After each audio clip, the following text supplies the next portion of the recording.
yazi uma ungena ku-social media you'd find some videos abantu whereby blame their families bethi bekho abantu abanomona njengabantu bomndeni.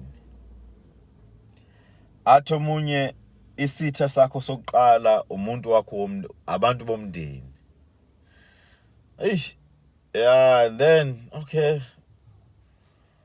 So kodwa uma uyibuka lento ayikho into abekho abantu empilweni yomuntu ababaleke njengomndeni.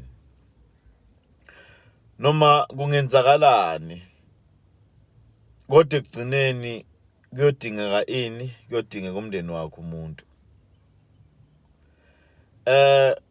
So now ukuyishumayela lento ukuthi abekho abantu abayizithe ezinkulu ukudlula umndeni wakho.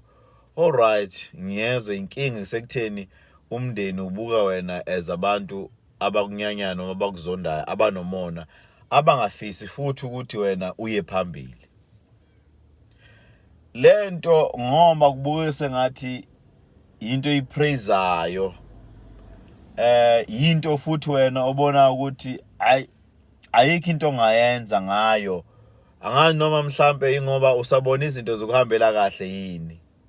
Angazi noma ubona ngoba wena usakwazi ukuvuka uhambe emsebenzini uhambe uyosebenza. Omunye futhi useyozo decide ukuthi yazi nezingane zami othi ngizithathe emakhaya ngizilethe eGoli, eThekwini, Cape Town, wherever you are.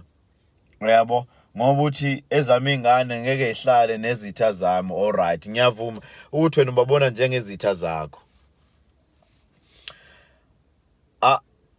Awucabangini ukuthi wena ngendlela owenza ngayo ucreator izitha ukuthi ekugcineni kuyona yonke lento eyenzakalayo wena futhi for sure uyakhuluma nasengane zakho. Kunamazwi owakhulumayo ngengane zakwena abantu ozalwa nabo ukuthi usibanibani umbuka nje wenza u1 no2 no3 futhi kuyingozi lokho ukuthi ubuhlungu wena obhekene nabo ngokulinyazwa umfowenu noma udadewenu noma umzali wakho o umzala wakho yabo nomngane wakho whoever wakulimaza ubese wena utshela ingane ngoba yabo between ingane nalowo muntu sebeyizitha labantu.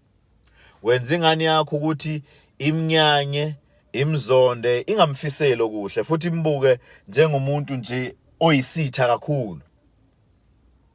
Yabo ngoba usudecide ukuthi uzohlala eThekwini, uzohlala eGoli, uzohlala eCape Town, umndeni ungasayi futhi emakhaya. Kunabantu abangasayi ngisho nasemakhaya.